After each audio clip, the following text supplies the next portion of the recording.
guys, it's Crystal. Welcome back to my channel. Today I'm going to show you guys how to layer iron-on. So the first thing that you want to do once you have everything cut out, I've already cut everything out to make this video a little bit faster. The first thing you want to do is figure out your layers. What is going to go on bottom? What will be your first piece?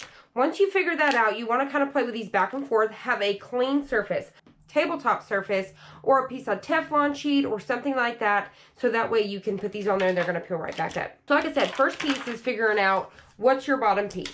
So for me today, it's going to be 90s, this in place. So I know that this one here, so basically you're going to put them together like a puzzle piece. Some of them may not have cut slots like this one, to where it looks like it's called a knockout when they're like that. So you're just kind of, they're going in piece, like in place like a puzzle piece. Then I can go on top with my next piece. This one right here will perfectly line up. That'll be a lot easier to work with. And then all I have left is kid. So kid is going to come down here, right about here, just like that. So once I have my design just like that, figuring out how it's going to layer, I can then pull it up, set it aside. Then we're going to go ahead and bring in our t-shirt. So I've got my mat. Today I'm going to be using the 14 by 14. Then I'm going to get my shirt on here. Once you have this on here, then I'm going to go ahead and preheat my surface for about 15 seconds. So I'm going to completely go everywhere the design may possibly go, not just right here. So I'm using the 9x9 easy press, so it's not going to completely cover my design. I'll have to do it in 2 pieces. So I'm just heating everything up for about 15 seconds, like I said. Once you have that, now we're going to figure out where this is going to go. To find my center, I like to use the 3x18 Cricut ruler. Now they do have the 6x, what is it, like 20 something. I do use that one as well for the bigger t-shirts, like extra large through, 3X, 6X, stuff like that. I use that one. But for something like a medium shirt, I'll use this one. So all I do is get my ruler here because it's going to come down. You want to, when you're doing a t-shirt, you're going to want to come down about 3 fingers down from the neckline. So what I do is I get my ruler up there. Your 9-inch mark is the center. And then I'm going to line up the sides of my ruler right here with these armpit lines. So once I know that's pretty much my center, I can take my design here, which I'm going to fold in half from the speckle pieces here. And I'm going to try to crease that right up here just so I can kind of figure out where that's going to go. All right, once I've got that crease mark, I'll come bring it to that 9-inch mark right here and get that on there just like that. I'm going to go ahead and scoot this up so you guys can see. So I'm going to bring that down just like that. Everything looks good. Once I have all of that down, what you're going to do, since you have this layered on here, is you're going to just pull everything else off and leave the one in place. So now I can remove my ruler. And now we can go ahead and get the easy press on top. So it's 315 for 30 seconds. But when you're layering, I know it gets confusing sometimes because I do and then I don't. All you need to go is about 10 seconds or so. So right about there and stop.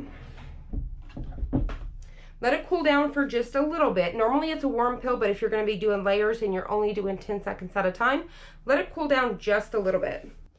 And then nice and easy peel off the top paper. All right, so there we go.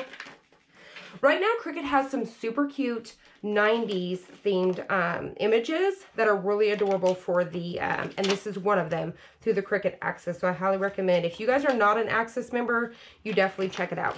All right, so I'm gonna go ahead and take our next piece. And now I'm just gonna line it up. So I'm gonna go nice and slow just to make sure everything's gonna line up. Just like that. Your other piece here, and you can go back on top just like that to protect everything, and then go down. Now a lot of the time I don't use anything to go over it. You could use a Teflon sheet, anything like that, but a lot of the time I just go right on. This has a Teflon coating, like a ceramic coating, that helps protect that. We're gonna let it cool just a little bit, and then we're gonna peel that layer up. All right, so I'm going to go ahead and very carefully peel that back up. Now what I'm going to do is I'm going to peel away this piece, but we'll continue to use this one. All right, so we're going to go in with our next layer, which is going to be these dots. And what we're going to do, like I said, you can see where that's going to go. So that's with 90% of stuff. You can pretty much see where it's going to go. That you can always refer back to the image in Cricut Design Space as well. All right, so then once again, you can just go over the top. And we're going to come right down here at the bottom and hit go. All right, looks good. All right, I'm going to go ahead and peel it up. Once again, we're going to throw this piece to keep the other. All right, so now I'm going to go ahead and figure out where the kid's going to go. All right, looks good there. So what I'm going to do is I'm going to lay this across this way. And we're going to go across. Now this time I'm going to go the full 30 seconds, and then we're going to lift it up and then do the top part for the full 30 seconds. All right, looks good. Now, once again, this is not a hot peel. This is a warm peel. I want to make that clear. A lot of times people just try to really start going right into it, but it's a warm peel. Let it cool down for just a second and then peel that up. Also, just simply fan your shirt like this a few times, and that will help cool it down a little bit. All right, so now we're going to go ahead and just peel this up. Now, you can see that I had rushed it just a little bit. I don't know if you guys can pick that up or not, but you can see where it buckled just a little bit. That's from going too fast. It never hurts to let it cool down and then peel it, and I'll actually bring it up so you guys can see. I want to make sure you guys can see that. This is what I'm talking about will happen. Hopefully, you guys can see it. Let me bring it down. I don't know if you guys can see this or not, but it kind of buckled right here just a little bit. You get these lines. Now, sometimes you can kind of flatten that back out, but mine are going to stay, and it's totally fine. And we're going to go over that again for 30 seconds. All right. Now what we need to do is flip it over. How cute is this? We're going to flip it over, and we're going to do 15 seconds. We're going to do 15 seconds and 15 seconds. Since there's, you know, I need to go over it twice. So Cricut recommends that you flip your shirt over and do 15 seconds. Now, obviously, mine needs 2 presses, but at 15 seconds to really secure that. And that's just going to help get that adhesive on the backside. All right. Then I'm just going to move down and hit go. All right, there we go.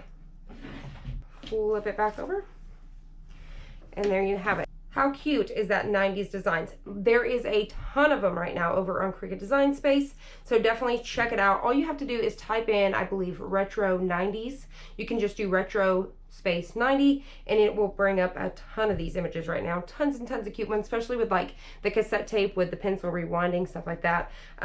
With the game controllers for the Nintendo, there is a ton of cute ones. This will make a great gift for anybody that's from the 90s.